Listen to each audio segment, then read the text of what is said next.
com todas vocês. Não sei se todas sabem, acredito que não, né? Mas, assim, eu tive Covid, eu estou em casa ainda me recuperando. Meu marido, meus filhos, minha mãe, foi um pegando do outro, foi um caos. Então, eu estou muito agradecida de poder, enfim, estar com saúde, estar bem, não precisei desmarcar, deu tudo certo. E com essas situações todas que a gente pode perceber, assim, o quanto é importante estar bem para fazer coisas que a gente acha que são tão simples, tão fáceis, né? Mas por pouquíssimo eu não tive que desmarcar. E falar, eu vou ter que desmarcar, não vou conseguir conversar com as meninas, né? Mas graças a Deus deu tudo certo, então realmente é um privilégio poder estar aqui conversando com vocês. Espero que seja produtivo aí para essa troca de experiência de vocês, que eu sempre aprendo muito, né? E o poder passar também algo aí que seja de valia aí para vocês e vocês poderem multiplicar depois para outras mulheres aí que a gente sabe que tem muita vulnerabilidade ainda para ser vencida, né? Mas agradeço, Dulce, e vá essa missão de vovó, que deve ser uma delícia. Ser mãe é muito bom, ser mãe com açúcar, né? Melhor ainda, né? Eu acho, está sendo ótimo. Então, muito obrigada. E, assim, esse ano a gente tem um grupo de mulheres muito, assim, interessante, que tem mulheres de outros municípios e até de outros estados, né? Olha. Então, é bom, assim, a gente ter essa informação até para quando você se apresentar, entendeu? Aí, saber que tem mulheres até de outros estados. É muito legal isso. Muito E a bom. gente costuma gravar, Adriane, Tudo bem. gravar a sua fala e depois, na hora do debate, a gente para a gravação, tudo bem? Tudo bem, tá autorizado. Então, legal. Bom, então já são 19h11, aí se os meninos quiserem começar, eu vou continuar um pouquinho aqui, mas eu vou ficar com a câmera desligada aqui. Tá ótimo. Então, acho que vamos começar. Depois, enfim, quem for entrando também não tem problema. E se depois ficar alguma dúvida, também na parte das perguntas, né? Na parte final, a gente volta um pouquinho, também não tem problema. Então, eu vou aqui colocar a apresentação. Eu vou falar rapidamente sobre a questão da violência doméstica. Bom, primeiro eu vou me apresentar, porque muitas aqui talvez não me conheçam, né? Deixa eu colocar aqui. Ana. Não sei se é esse aqui. Eu tinha assumido. Se não for esse, doutora, embaixo, nos ícones inferiores, o terceiro ícone, da esquerda para a direita, esses três pequenos, esses três menorzinhos. Você está indo? Aqui. Tá, achei. Não, apareceu agora. Mas... Se você não conseguir esse daí de cima, isso, foi. Isso foi. Tá ótimo. Bom, então, boa noite a todas e todos.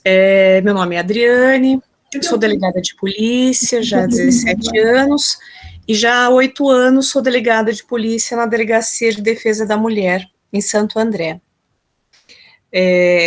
A Delegacia da Mulher é uma delegacia especializada no combate à violência contra a mulher, crianças e adolescentes vítimas de violência no âmbito doméstico e familiar, né? Eu ia falar no âmbito da residência, mas há muitas violências, como vocês já devem ter visto, e eu vou reforçar aqui, que ocorrem não no ambiente privado. Então, essa delegacia, ela faz parte da rede de proteção e ela é uma porta aberta. Eu costumo dizer que é uma porta aberta e é uma porta democrática, porque ela, além de estar aberta 24 horas, não para, tem delegacias, né, que ficam abertas 24 horas, e tem delegacias da mulher que ficam abertas 24 horas. A de Santo André não é 24 horas, pelo menos por enquanto, mas a delegacia em si, ela é 24 horas, nós temos os plantões, inclusive em Santo André, 7 dias por semana, não parou sequer na pandemia, e ela recebe todas as pessoas que procuram a polícia, independente de renda, da onde mora, de qualquer outra situação. Então, é uma das portas mais escancaradas que existe, incluindo também a saúde, que a gente sabe, né, que muitas notificações de violência doméstica também, elas entram por conta de denúncias que acontecem no atendimento ali da saúde e também nas escolas, né, que a gente sabe que muitas crianças que são vítimas acabam reportando as situações de violência do ambiente doméstico que elas sofrem, ou que a mãe sofre, ali no ambiente escolar. Então, é um importante mecanismo, equipamento de enfrentamento à violência doméstica. Então, eu vou falar rapidamente, porque vocês tiveram aula já sobre isso, o que é violência doméstica. Só vou fazer uma pergunta, vocês estão conseguindo me ouvir bem? Tá ok o som? Não tá baixo, nem nada? Para mim tá bom, eu tô ouvindo. Então tá ótimo. Então vamos lá. Então, violência doméstica e familiar é aquela baseada no gênero e praticada em razão de uma relação afetiva ou familiar. Esse tipo de violência ocorre normalmente no espaço privado, no interior da residência, mas pode acontecer em espaços públicos também. Consiste em qualquer conduta de discriminação, agressão que cause dano, constrangimento, limitação, sofrimento físico, sexual, moral, psicológico, social, econômico, ou mesmo a morte, que é o feminicídio. Por que essa violência, né? Qual é a origem dessa violência? É uma questão cultural, é uma questão que está na estrutura da nossa sociedade.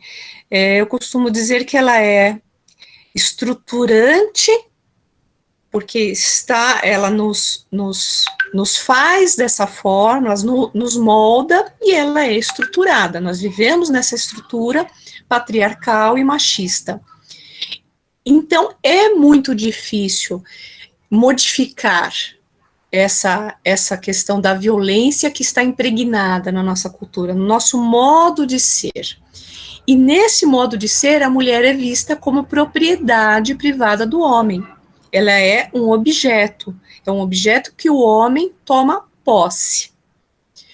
Os ciúmes, a possessividade, a necessidade de exercer o poder sobre a mulher como propriedade, minha mulher, é a resposta violenta por parte do homem, que é socialmente aceita em nossa cultura.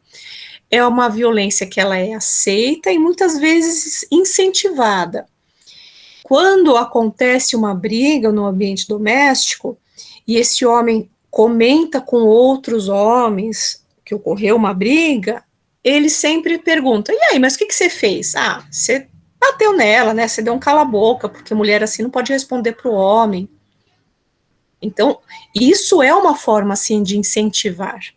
Isso é um padrão que se repete, e o homem que não corresponde a esse padrão, a esse modelo do homem, ele muitas vezes é até excluído daquele grupo, porque ele não representa aquele modelo que é o modelo do macho. É preciso mudar essa estrutura, é preciso mudar a cultura para que se combata a violência. Há muitas formas de se combater outros tipos de violência, violência no trânsito, a violência de outras formas, violência no futebol, por exemplo. Agora, a violência contra a mulher, e aqui eu incluo também as crianças, meninos e meninas, é uma questão Porque para se prevenir, para se efetivamente combater, tem que mudar a estrutura da sociedade. Como que se pode fazer isso? De uma forma que, desde cedo, se tenha uma educação voltada para o respeito às diferenças. E isso é possível fazer. Então, temos que ter campanhas que cheguem efetivamente aos lares, que não abranja só uma pequena parcela de pessoas, mas sim que vá na base da nossa sociedade, para que a gente possa realmente prevenir e mudar esse padrão. Porque as crianças que estão nesse ambiente de violência, que vem a mãe, por exemplo, ser agredida pelo pai, quando crescem, vão com certeza reproduzir esse modelo. Tanto o menino, que é agressivo com as mulheres, quanto a menina, que aceita esse tipo de violência como algo natural no relacionamento. Eu atendo diariamente mulheres na Delegacia da Mulher, e elas falam, doutora, mas casamento é isso, né? Ele chega às vezes meio bêbado, meio de pavio curto, às vezes eu falo na hora errada, aí ele me bate, mas é assim mesmo, né? Minha mãe também apanhava, minha avó também, eu sei que é assim. O que se chama isso? Isso é aceitação, aceita como algo natural. E relacionamento não pode ser abusivo, relacionamento não é isso, demonstração de amor não é essa possessividade, esses ciúmes, que a mulher não pode vestir uma roupa porque ela vai ser agredida pelo marido. Né? Então, é uma questão muito complexa, muito delicada, mas é possível combater sim. E estamos aqui essa noite conversando sobre isso, justamente para mudar essa realidade. E quem pode ser vítima de violência doméstica? Qualquer mulher pode ser vítima de violência doméstica. Não importa se ela é rica, se ela é pobre, se ela é branca, se ela é negra, se ela vive no campo ou na cidade, se ela tem estudo, se é analfabeta, se é bonita, se é feia, se tem religião ou não. Todas podem ser vítimas de violência doméstica. Muitas vezes me perguntam, doutora, mas normalmente só as mulheres que moram em comunidades, que às vezes não têm uma estrutura financeira muito boa, que sofre violência. E não é verdade. Eu atendo ali mulheres que têm um padrão alto, né, tanto de educação, financeiro, econômico, e a narrativa de violência doméstica, ela é praticamente igual à de uma mulher que mora na comunidade. Sofre as humilhações, os xingamentos, tem a autoestima rebaixada. A violência, ela é a mesma, o comportamento do agressor também é o mesmo. O que muda, é claro, é aquela estrutura de apoio. A mulher que tem, às vezes, uma condição financeira melhor, ela consegue sair no meio de uma madrugada, fugida daquele ambiente de violência e ir para um hotel. Ela consegue levar os filhos juntos, ela consegue dar um suporte de comida, de roupas, que ela não fica tão dependente financeiramente daquele homem. Isso muda. Mas, muitas vezes, essas mulheres que têm mais condições, elas estão aprisionadas por outras questões que elas também não conseguem sair daquele relacionamento abusivo. Seria muito simples se a gente falasse assim, quem tem dinheiro sai mais fácil. Sim, tem mais condições de sair, mas mais fácil nem sempre. A realidade da violência doméstica, ela é tão complexa que eu posso afirmar para vocês com certeza que qualquer mulher pode ser vítima de violência doméstica. Nós temos aí o exemplo da Luísa Brunet. Bonita, famosa, rica, enfim, e sofria violência doméstica. E o que é, resumidamente, né, violência doméstica? Ela pode ser uma violência psicológica, violência moral, violência física, sexual e patrimonial. Aqui, só para deixar mais claro, né, aquela violência que todos sabem que existe, que é o início de tudo, os xingamentos, a humilhação, isso vai reduzindo a autoestima da mulher, e ela vai se sentindo diminuída e incapaz cada vez mais. Normalmente, esse tipo de violência, ela está no início do ciclo de violência, que vocês com certeza já aprenderam em aulas anteriores, então eu não vou entrar nessa questão do ciclo de violência, mas ela normalmente está no início, embora acompanhe, claro, depois as violências mais graves, a violência física.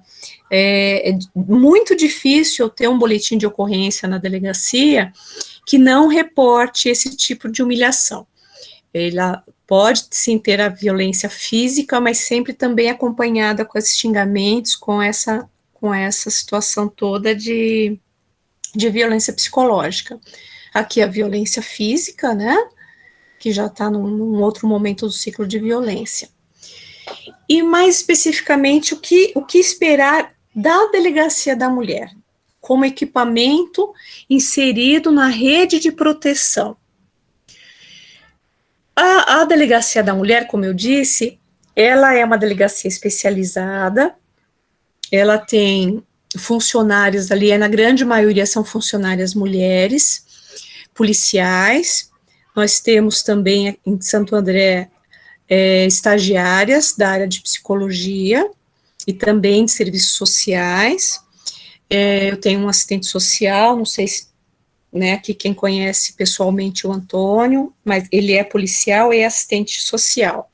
Normalmente as delegacias da mulher, elas têm um atendimento diferenciado, multidisciplinar. Eu digo normalmente porque a realidade do estado de São Paulo e do Brasil como um todo é muito diferente.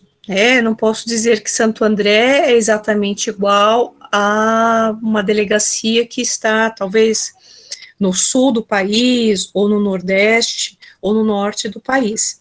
Mas se busca, claro, um atendimento multidisciplinar, até por conta da Lei Maria da Penha, trazer essa forma de abordagem. Porque todos nós sabemos que a violência doméstica, ela não tem só o aspecto criminal. E eu digo isso por conta desse enfoque da delegacia, que é um serviço policial, a gente apura crimes, né? Muitas vezes, existem outras nuances de outros problemas que geram a violência, que é o crime. Então, só combater o crime, investigar, processar e condenar aquele agressor, e muitas vezes até a prisão, né, acarretar ali a prisão, não vai resolver o problema. Por quê? Porque os problemas são outros. Tem algumas questões de saúde, questões de problemas psicológicos, tem, às vezes, uma questão de um namoro que gerou uma gravidez e não teve um reconhecimento de paternidade, é o estopim para a violência, para a agressão física. Então, prender o agressor é uma resposta que é adequada ao crime, mas, assim que ele for solto ou cumprir a pena, o problema permanece. Não é? Nós sabemos disso. Uma pensão alimentícia que não é paga, uma regulamentação de visitas. Então, existem ali outras questões que precisam ser abordadas. E essa orientação de toda essa problemática que envolve ali, estar junto com a violência doméstica, essa orientação toda, ela é feita também na Delegacia da Mulher. Quando nós recebemos a vítima, e ela narra ali toda a situação que está acontecendo, às vezes a partilha do imóvel após um divórcio ou uma união estável, nós fazemos um encaminhamento para o serviço adequado, por exemplo, nesse caso aí, a Defensoria Pública, né? Então, vamos encaminhar, porque ela vai precisar fazer uma partilha, uma investigação de paternidade, uma execução de uma pensão alimentícia. Se for uma questão voltada à saúde, ele tem problemas psiquiátricos e ele me agride quando ele está sem a medicação, ele tem uma dependência química, mas eu não quero me separar dele porque eu entendo que ele está doente. É claro que a gente vai apurar a conduta do crime, da lesão, da ameaça, do que for. Mas além dessa apuração policial, é preciso ter um olhar e uma orientação sobre esses outros problemas.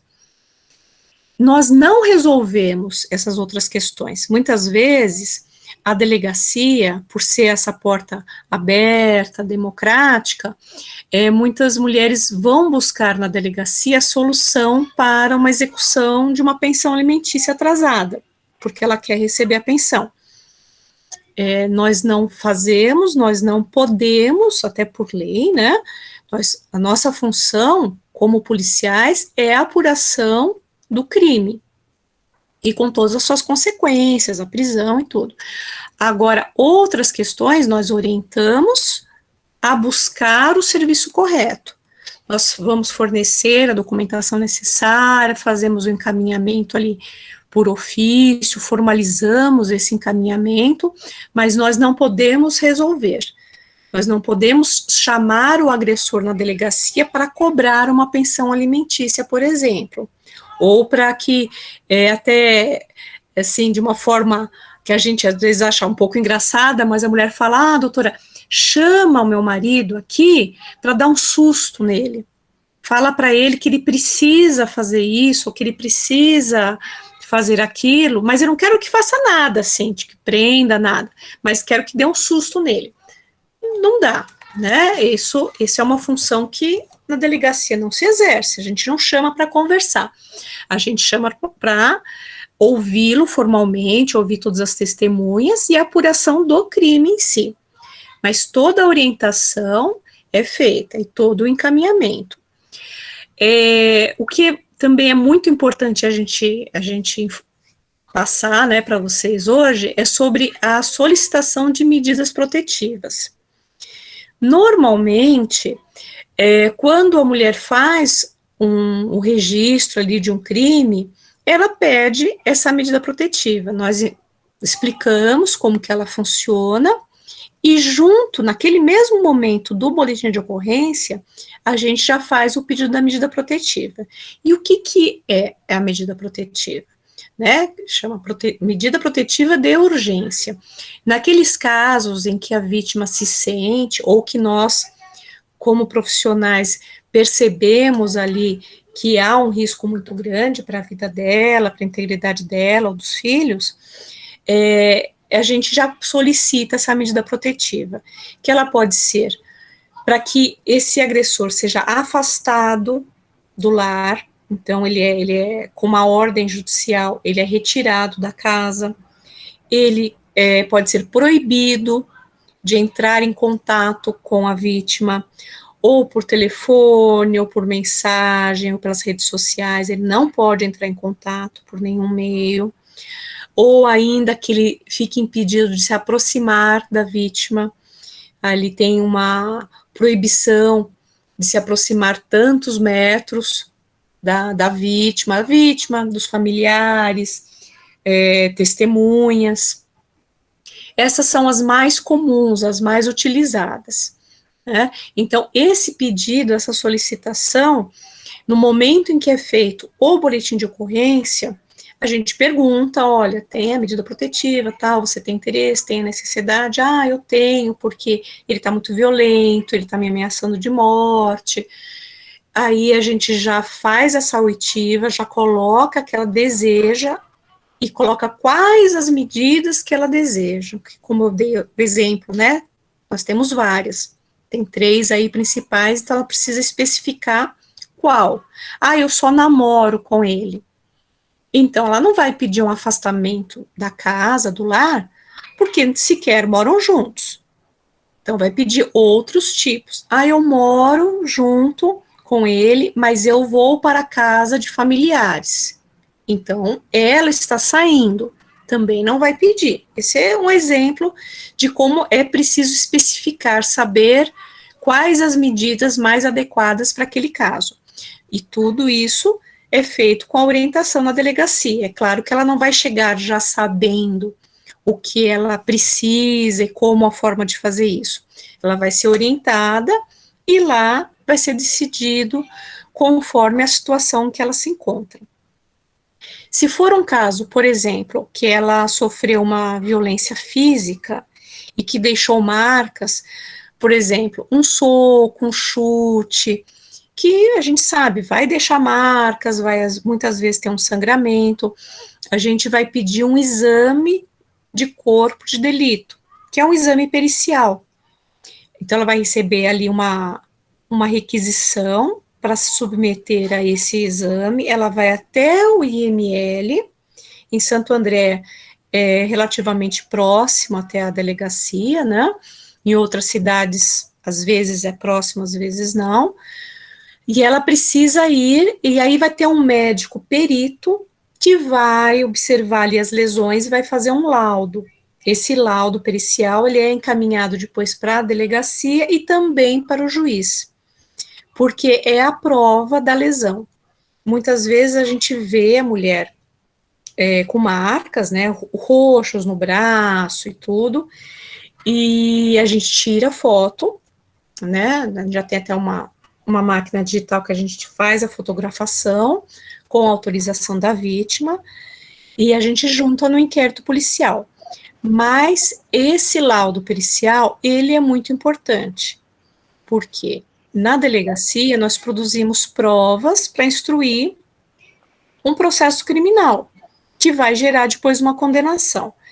Essa condenação, ela só vai acontecer se tiver provas desse crime. Então, é muito importante.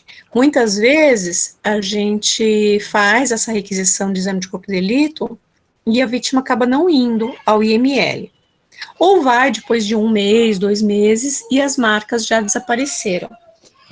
E isso dificulta muito depois a condenação desse agressor. Porque justamente vai faltar a prova. Eu já fui até chamada uma vez numa audiência em que me perguntaram, doutora, mas a senhora viu as lesões? Naquele caso eu lembrava da vítima, né? Nós atendemos, sei lá, por ano, eu tenho cerca de 1000 inquéritos policiais, então eu não consigo lembrar do rostinho das 1000 vítimas. Mas aquela, eu tinha conversado bastante com ela, eu lembrava bem dela, e ela tinha ficado machucada, e eu falei na audiência, né? Eu falei, excelência, eu me recordo, tudo, e descrevi ali, sucintamente, do que eu lembrava das marcas, né? Ainda assim, o agressor foi absolvido, porque faltou o exame pericial, a prova técnica. Então, é muito importante, quando existe ali uma lesão física, é importante que a vítima vá ao IML. Tá? Então, se vocês estiverem acompanhando, às vezes, alguma vítima e tudo, é sempre importante enfatizar essa necessidade, porque muitas deixam de ir, acreditam que basta o boletim de ocorrência, e, na verdade, o boletim de ocorrência é só o início de todo o procedimento, né? Sem ela seguir todos os passos, muitas vezes ali o inquérito vai ser arquivado e não vai gerar as consequências criminais. A oitiva de vítimas, que também é uma forma de produção de prova. Algumas vezes, existe pessoas que presenciaram a agressão. Nós sabemos que na violência doméstica, existe uma característica de que esses crimes acontecem no interior da casa. Muitas vezes, não só dentro da casa, mas dentro do quarto do casal. O agressor, ele se aproveita daquele momento que está a sós com a vítima para agredi-la, para humilhá-la, para ameaçá-la, né, constrangê-la. Então, é difícil ter testemunhas, mas por vezes tem. às vezes no churrasco em família, ele agride, ele xinga, ele ameaça, e outras pessoas presenciam isso. Então, essas pessoas vão ser chamadas na delegacia para que elas sejam ouvidas como testemunhas. Também é uma forma de prova, em especial naqueles crimes que não deixam marcas, por exemplo, ameaça. Então é importante, né, falar, olha, o meu cunhado ouviu, a minha mãe ouviu e tudo, porque é, como eu disse, a produção das provas que vai levar à condenação ou à absolvição. E, claro, a oitiva do agressor. Após o registro, nós fazemos esses encaminhamentos para os outros equipamentos da rede de proteção, se for o caso de lesão corporal, para que ela se submeta ao exame de corpo de delito, e aí nós vamos começar a ouvir as testemunhas, e após ouvir as testemunhas, a gente vai chamar o agressor. Algumas vezes as vítimas vão na DDM e perguntam quanto tempo demora para terminar essa fase policial. Não existe um prazo certo. 30 dias, 60 dias, 90 dias, não existe. Por quê? Cada caso é um caso. Tem as suas particularidades. E a rapidez ou não do inquérito depende muito de quais provas a gente precisa produzir. Se for necessário um laudo pericial, ele nos é encaminhado, às vezes depois de 30 dias, dependendo do tipo da lesão, até um pouco mais. Existe uma determinação de que o exame pericial seja encaminhado em 10 dias, mas até por conta da escassez de funcionários na estrutura também do IML, nem sempre esse prazo é seguido. Então, a gente conta mais ou menos com 30 dias. Gente, de vez em quando dou umas paradas aqui para tomar água, tá? E aí, como tem a oitiva das testemunhas e do agressor, também a gente depende um pouco da colaboração das testemunhas. A gente sabe que nem sempre é agradável ir na delegacia e falar, testemunhar sobre uma agressão que aconteceu entre familiares. Então, vocês tenho certeza que entendem do que eu estou dizendo, as pessoas não querem se envolver, existe aquela cultura não vamos meter a colher, não, depois eles se resolvem, roupa suja se lava em casa, enfim, tem vários jargões aí, e realmente é muito difícil. Às vezes a gente intima 1, 2, 3, 4 vezes, até que se consiga ouvir uma vizinha, uma amiga, um parente, e cada intimação que é marcada uma data, a pessoa não comparece, depois a gente vai expedir uma outra intimação, aí a viatura vai lá, intima novamente, tudo isso demanda tempo e faz com que o procedimento demore, né? Em média, aí a gente consegue concluir, se tudo correr bem, sem essas problemáticas, por exemplo, de testemunhas, em 5, 6 meses, o que é um prazo, assim, muito curto, muito exíguo em comparação com outras investigações. Tem investigações de crimes pela internet que demora 2, 3 anos para que eu consiga concluir, porque demanda ali outros tipos de trabalhos de investigação. Mas na violência doméstica a gente consegue esse prazo relativamente curto. E só depois de conseguir reunir todas as provas que a gente chama o agressor. Por quê? Porque eu preciso saber do que aconteceu para poder interrogá-lo. Eu não posso perguntar para ele o que aconteceu sem eu saber o que aconteceu, porque é muito comum que o agressor negue. Imagina, doutora, eu jamais faria isso, eu amo minha mulher, eu amo minha família, nunca agredi, eu sou um homem de paz. Teve uma vez foi com uma camiseta, sou contra a violência contra a mulher. Uma graça, né, ele vestido com a camiseta lá. mas, né? Então, a gente não espera que ele vai contar ali a verdade com todos os detalhes. Esses detalhes a gente consegue antes, e depois a gente confronta ele no interrogatório. E esse encaminhamento para os demais órgãos da rede de proteção, que eu já comentei no início.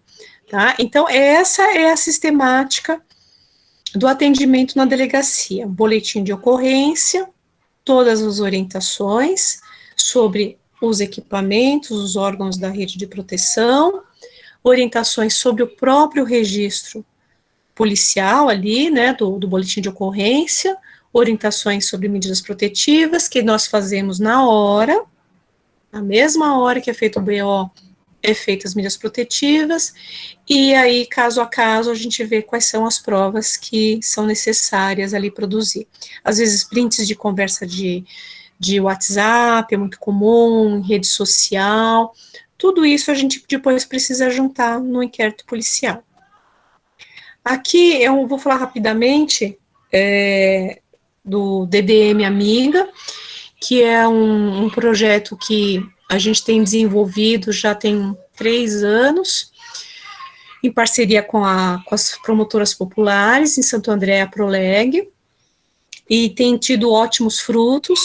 Por conta agora da pandemia, a gente mudou um pouco a forma de atender, mas foi idealizado para que se faça rodas de conversas com as mulheres que vão até a delegacia, estão ali aguardando para que seja feito o boletim de ocorrência, elas são convidadas a ingressar numa sala, ali tem uma roda de conversa, e é falado justamente sobre essas orientações, é dado um apoio psicológico e jurídico também, com noções básicas de como ela vai proceder ali após o registro policial, uma questão de conscientização dos direitos, o empoderamento da mulher, tudo no sentido de romper o ciclo de violência e prevenir novos conflitos.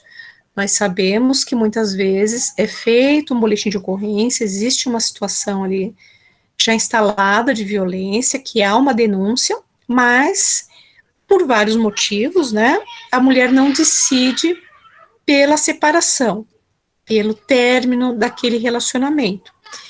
E ela, continuando naquele relacionamento, normalmente acontecem novos conflitos e novas agressões. Então, tem casos ali que o mesmo casal tem vários boletins de ocorrência, vários inquéritos, mas permanecem juntos. Então, ao invés de nós ficarmos numa posição de julgadores, nossa, mas por quê? Não, pelo contrário, né? É o momento de dar apoio, dar a informação, empoderar aquela mulher para que ela encerre aquele ciclo, mas vai ser no tempo da decisão dela, ela conseguir essa autonomia para conseguir romper esse ciclo. E neste tempo todo que ela ainda estiver no ciclo, prevenir novos conflitos, prevenir novas agressões. A gente sabe que é difícil, mas é um papel também que eu enxergo como um papel da delegacia. E para isso que foi idealizado o DDM Amiga.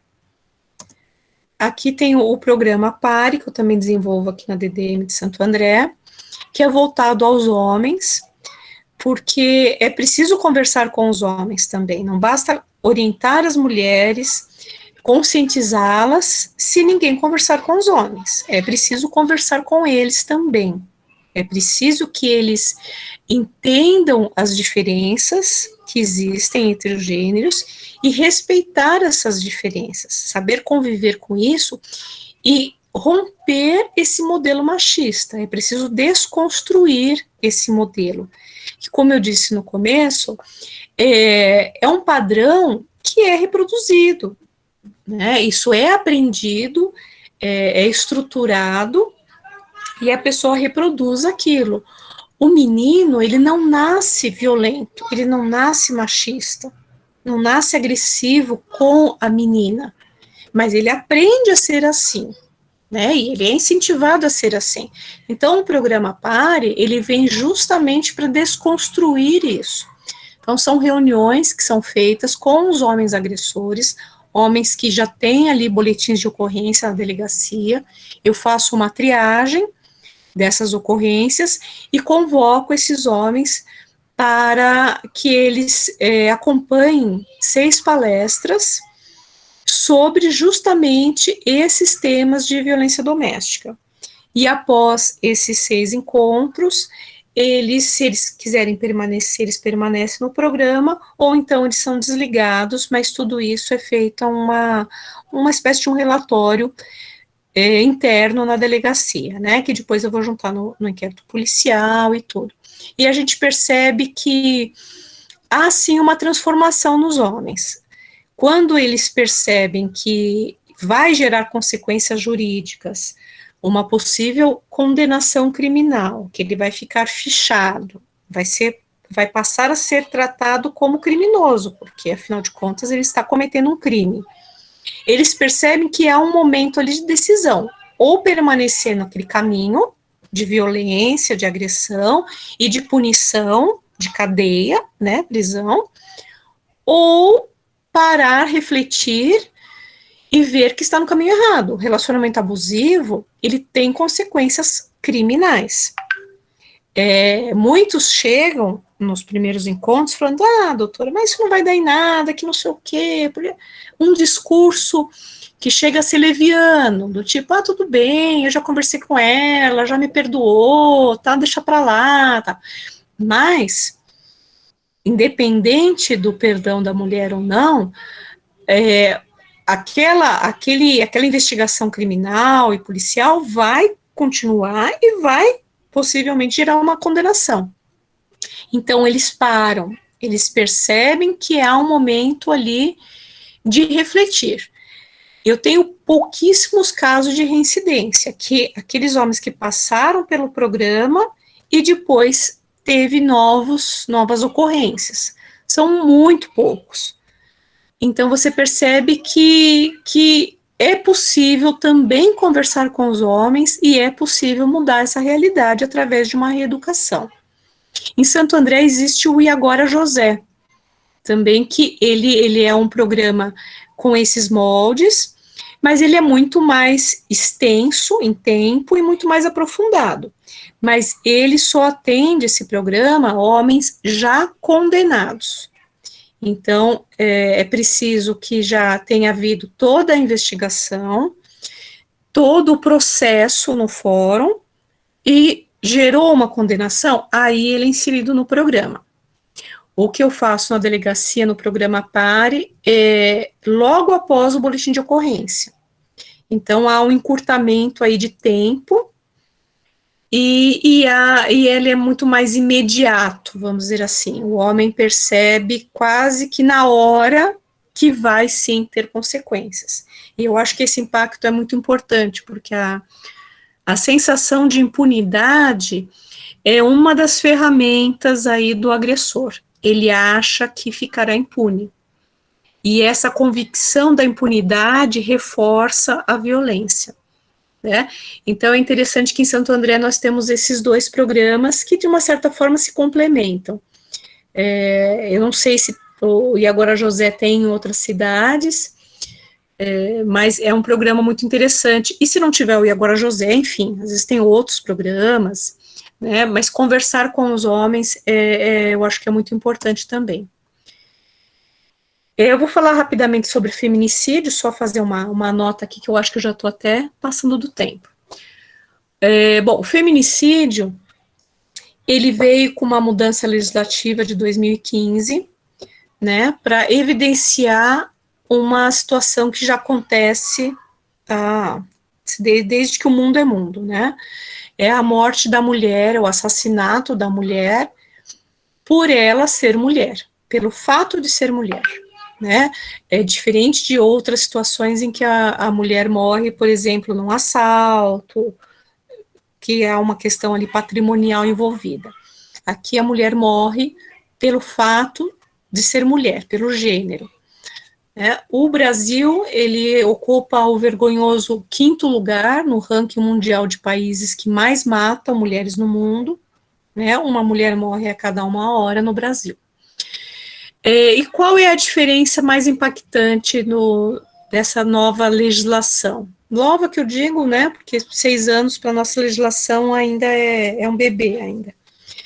Mas, primeiro, a visibilidade. É tornar visível um problema que existe há muito tempo.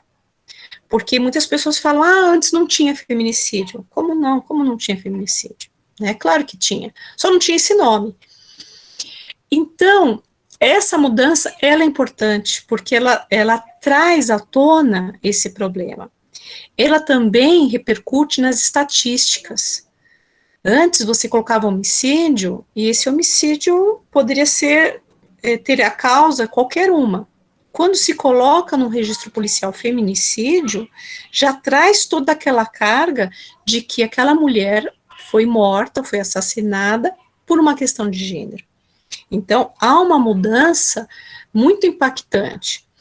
E, além disso, a questão da própria pena. Um homicídio simples, a pena vai de 6 a 20 anos. O feminicídio, que é um crime que tem essa qualificadora, é de 12 a 30 anos.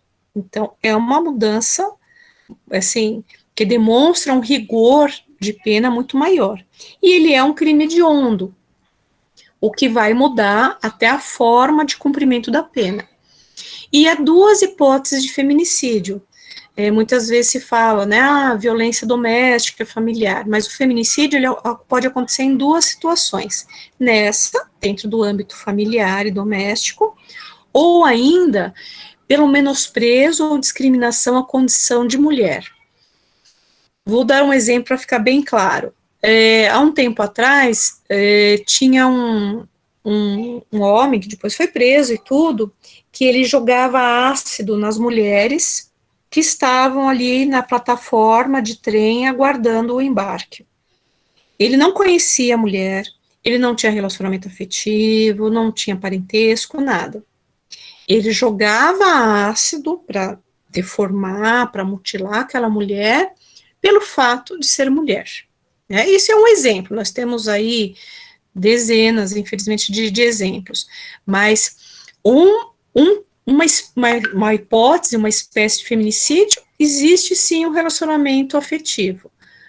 Na outra espécie de feminicídio, não há nenhum relacionamento anterior. É o fato de ser mulher. Aquela mulher é morta pelo fato de ser mulher. Tá? Então, encerrando, é preciso romper o silêncio. Denuncie. Não existe mulher que gosta de apanhar, que existe é mulher humilhada demais para denunciar, machucada demais para reagir, com medo demais para acusar, pobre demais para ir embora. Não julgue, ajude. Vou fechar aqui, agora vamos ver se eu consigo... Aqui é só parar, apertar o... Meu Deus. Não, aí não. Aí você vai sair... Isso. Aqui. Lá em cima, parar a apresentação, no azul. Azul escuro, aí. É isso, meninas. Me estendi, eu falei uns 40 minutos, mas deu uns 50 aí. Não, tá ótimo, doutora. Muito obrigada. Agora vem a sabatina.